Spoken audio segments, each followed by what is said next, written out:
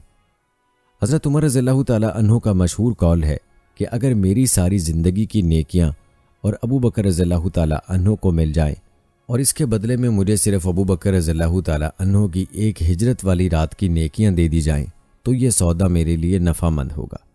حضرت علی رضی اللہ تعالی عنہ کا ارشاد ہے، اے ابوبکر، اللہ تم پر رحم کرے، تم پہلے آدمی تھے جس نے رسول اللہ صلی اللہ علیہ وآلہ وسلم کی آواز پر لبیک کہا۔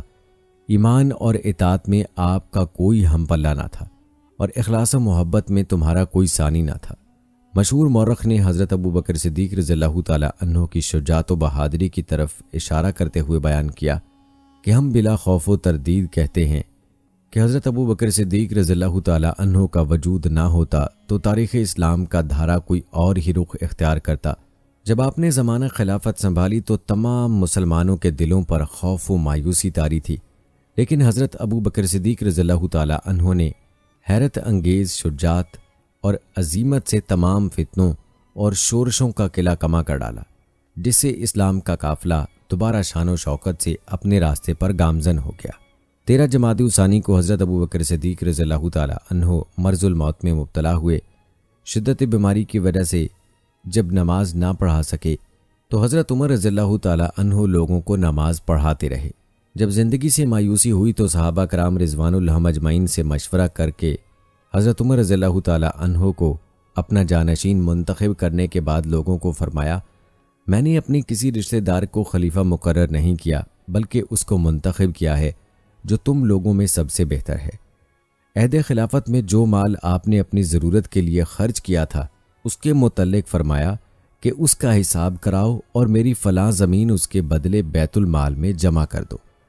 بیت المال سے استعمال ہونے والی اونٹنی، ایک غلام اور ایک کمبل بھی واپس خلیفہ ثانی کی طرف لوٹا دیا۔ تجہیز و تکفین کے متعلق کپڑے کے بہت بڑے تاجر نے وصیت کرتے ہوئے فرمایا، جو کپڑا میرے بدن پر ہے اسے دھو کر اور اس کے ساتھ 2 کپڑوں اور ملا کر مجھے کفن دے دینا۔ حضرت عائشہ رضی اللہ تعالی عنہا نے کہا، یہ تو پرانا ہے، کفن نیا ہونا چاہیے۔ جواب دیا، زندہ مردوں کی نسبت نئے کپڑوں کے زیادہ حقدار ہیں۔ آپ رضی اللہ تعالی عنہ کا وصال 22 جمادی الثانی 13 ہجری کو 63 برس کی عمر میں ہوا۔ آپ کی تدفین روضہ رسول میں آپ صلی اللہ علیہ وآلہ وسلم کے پہلو مبارک میں ہوئی۔ قیامت کے روز بھی اسی حالت میں اٹھائے جائیں گے، بلکہ حضرت سیدنا عائشہ صدیقہ رضی اللہ تعالی عنہا فرماتی ہیں کہ امیر المومنین حضرت سیدنا ابوبکر صدیق رضی اللہ تعالی عنہ کے وصال کے بعد صحابہ کرام علیہم رضوان اللہ اجمعین میں اختلاف پیدا ہو گیا کہ آپ کو کہاں دفن کیا جائے۔ بعض لوگوں نے کہا کہ ان کو شہدائے کرام کے قبرستان میں دفن کرنا چاہیے، اور بعض حضرات چاہتے تھے کہ آپ کی قبر شریف جنت البقیع میں بنائی جائے، لیکن میری دلی خواہش یہی تھی کہ آپ میرے اسی حجرے میں سپرد خاک کیے جائیں جس میں حضور اکرم صلی اللہ علیہ وآلہ وسلم کی قبر منور ہے، یہ گفتگو ہو رہی تھی کہ اچانک مجھ پر نیند کا غلبہ ہو گیا اور خواب میں یہ آواز میں نے سنی کہ کوئی کہنے والا یہ کہہ رہا ہے کہ یعنی حبیب کو حبیب سے ملا دو۔ خواب سے بیدار ہو کر میں نے لوگوں سے اس آواز کا ذکر کیا تو ہنستے لوگوں نے کہا کہ یہ آواز گو کہ ہم نے بھی سنی تھی، اور مسجد نبی صلی اللہ علیہ وآلہ وسلم کے اندر بہت سے لوگوں کے کانوں میں یہ آواز آئی۔ اس کے بعد تمام صحابہ کرام رضوان اللہ اجمعین ان کا اصحاب پتر اتفاق ہو گیا کہ آپ کی قبر اطہر روضہ رسول صلی اللہ علیہ وآلہ وسلم کے اندر بنائی جائے۔ اس طرح آپ حضور انور صلی اللہ علیہ وآلہ وسلم کے پہلو اقدس میں مدفون ہو کر اپنے حبیب صلی اللہ علیہ وآلہ وسلم کے قرب خاص سے سرفراز ہو گئے۔ آپ کی مدت خلافت 2 سال 3 ماہ اور 10 دن تھی۔ یہ تھی حضرت ابو بکر صدیق رضی اللہ تعالیٰ عنہ کی داستان جو ہم نے آج آپ تک پہنچائی۔ اللہ رب العزت سے دعا ہے کہ اللہ پاک ہمیں حضرت ابو بکر صدیق رضی اللہ تعالیٰ عنہ جیسا ایمان عطا کر دے، جیسی محبت حضرت ابو بکر صدیق رضی اللہ تعالیٰ عنہ کو اللہ کے رسول صلی اللہ علیہ وآلہ وسلم سے تھی، ایسی محبت ہمیں بھی اللہ کے رسول صلی اللہ علیہ وآلہ وسلم سے عطا ہو جائے، اور اللہ تعالیٰ ہمیں دین کا بڑا عالم بنا دے، اور اللہ تعالیٰ ہم سب سے دین کی دعوت کا کام لے لیں۔ آمین ثم آمین یا رب العالمین۔ دوستو، میں امید کرتا ہوں آپ کو ہماری آج کی ویڈیو پسند آئی ہوگی۔ آج کی ویڈیو کے متعلق اپنی رائے کا اظہار کمنٹ باکس میں لازمی کیجیے گا۔ ملتے ہیں اگلی ویڈیو میں، تب تک کے لیے مجھے اجازت دیں۔ فی امان اللہ۔